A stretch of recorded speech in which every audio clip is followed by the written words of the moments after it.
Welcome to the Traveling Sisters Adventures.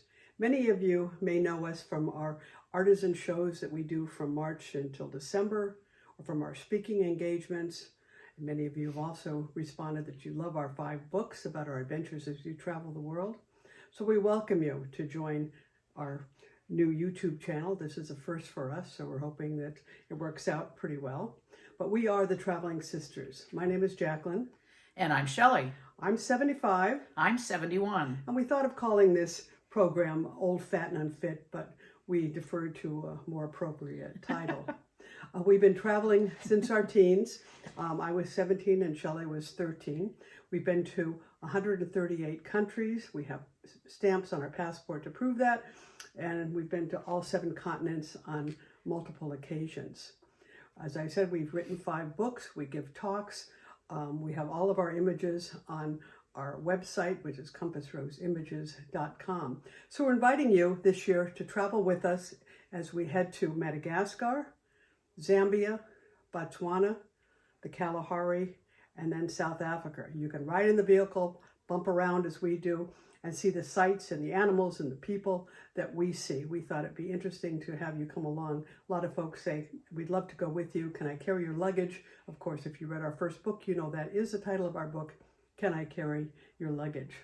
So we would encourage you to hit the button subscribe. So every time we post, you'll know when a new video hits the screen, and also you can watch it later and also share it with others. So that's really kind of what we're about today, and I'll tell you about the details where we're going in just a moment. So come along with us on our next adventure. We'd love to have you. We're going to answer some of the questions that we often get from people who visit us in our shows or our speaking engagements, like, how did you girls get started? Which is kind of a funny story. As I said, I was 17, Shelley was 13. Our parents had a trip scheduled to Europe, and at the last minute couldn't go. Our father was raised in an orphanage, couldn't get a birth certificate, and hence no passport. So they said, you girls can go in our stead. Now, what could possibly go wrong? A lot. So we got to Paris and realized everybody on the group was old. They were in their 30s, so we bolted. Off we went. We had traveler's checks in those days, so we hit the planes, the boats, the trains, the buses, whatever we could do for 6 weeks on our own, never thinking that maybe the guide would write back to the States and say, your kids are lost in Europe. Now, we weren't lost. We knew exactly where we were. We sent postcards along the way, and we spent our time taking pictures of cows and chickens and horses and ducks rather than monuments and churches and the regular tourist kind of attractions. So we thought we were pretty cool. So when we got home, we thought our homecoming would be so exciting. We could share all of our pictures, but our parents were really not happy with us. You over here and you over here. And that's how we spent our next couple months. And grounded forever. Grounded forever. In college, when we were trained with film cameras, we of course went right into animals, and we've been doing it ever since. So it's been kind of a fun start for us. Another question we always get is, how do you decide where we're going to go? Well, sometimes some child comes into our booth and we ask him what his favorite animal is. And at that point, if it's something that we're interested in going to find, we do the research. Sometimes it's someone coming in and saying, have you been to wherever? And that's another trigger to do some research and see if that's someplace we want to go that may have animals. But then again, sometimes it's just, I turned 50 several years ago, and my sister said, we're going to go on a great trip. I'm going to plan something. Where do you want to go? So I said, Australia, New Zealand. She called me back about a week later and said, I've got a great trip planned. And so off we went to Antarctica. Antarctica, it's an A continent, but it's not Australia. So I was a little miffed at that point, but we did get to Antarctica, and it was fabulous. The first time we opened up our stateroom drapes and saw an iceberg outside and saw the different colors and the beauty of it. And then, of course, there's always the animals, the penguins, the seals, the beautiful birds like the albatross. It's magical, and we were just thrilled. The sights and smells are something just totally different than anything we were used to. So that was a great trip. So our two favorite continents, of course, are Antarctica, of course, Shelley just talked about that, and Africa. We've been to 19 countries in Africa. Love to go back. We do it every year. The other question we get is, are you afraid? We're always afraid. We're afraid of everything. Everything. This year we were chased by elephants and rhinos and hippos, but the one that really got to us was the baboon spider. It was a type of tarantula, 7 inches wide, and it hissed at us. So we were not happy. This was something we never want to see again. Thank you very much. The other question is, how do you afford these trips? Well, our website is one income solver, and the other is our shows every weekend from March to December. We love those because we're able to impart some of our travel history, and some people have never traveled, so it's something that they're interested in as well. And what type of cameras do we use? But we both use Canon. Jackie uses a full frame. I use a regular DSLR. We take lots and lots of memory cards with us, and we keep our batteries charged at all times because you never know how long you're going to be out in the bush. And also, every night we download from our camera to our iPads so that we can go through each and every picture. Sometimes that's a really, really good thing because you never know what you're going to see, and a little teeny tiny window on your camera just doesn't show enough. It really doesn't. So we're going to show you a video, but before we get started, I'd like to talk about where we're going this year in a little bit more detail. We're going from Boston to Istanbul, have a 12-hour layover there. Then we're going to Johannesburg, have a layover there. Then we have to go to Addis Ababa in Ethiopia. And finally, we get to Madagascar. So we leave December 3rd. It'll probably take for us about 3 days to get there. So that's probably when we'll start posting officially. But Madagascar, an island off the east coast of Africa, is absolutely spectacular. We've been there before, but we're going to different parts.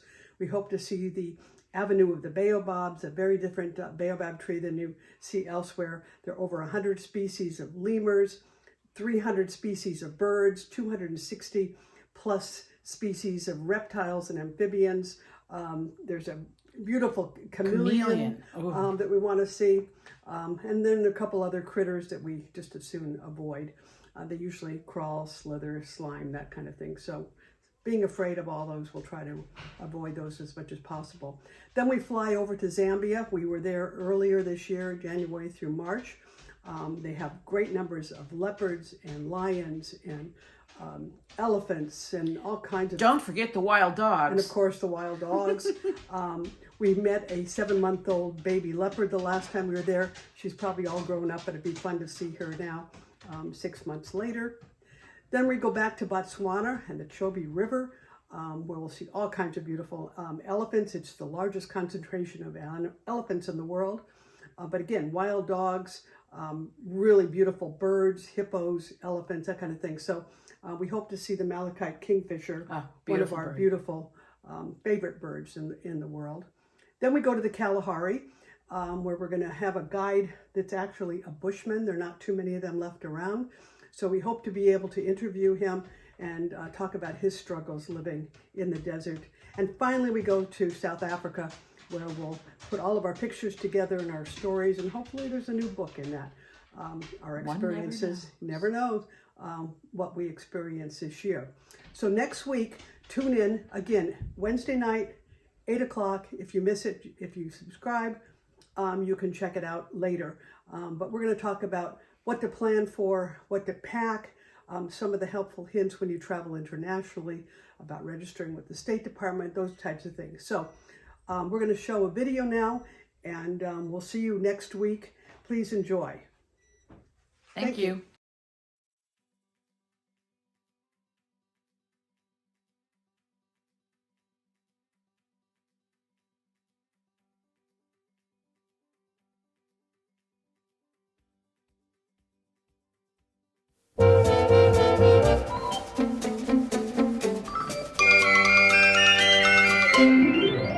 If I could talk to the animals, just imagine it, chatting with a chimp in chimpanzee. Imagine talking to a tiger, chatting with a cheetah. What a neat achievement it would be if we could talk to the animals, learn their languages, maybe take an animal degree. I'd study elephant and eagle, buffalo and beagle, alligator, guinea pig, and flea. I would converse in polar bear and python, and I would curse in fluent kangaroo. If people asked me, can you speak rhinoceros? I'd say, of course, can't you? If I conferred with our furry friends, man to animal, think of the amazing repartee. If I could walk with the animals, talk with the animals, grunt and squeak and squawk with the animals, and they could talk to me.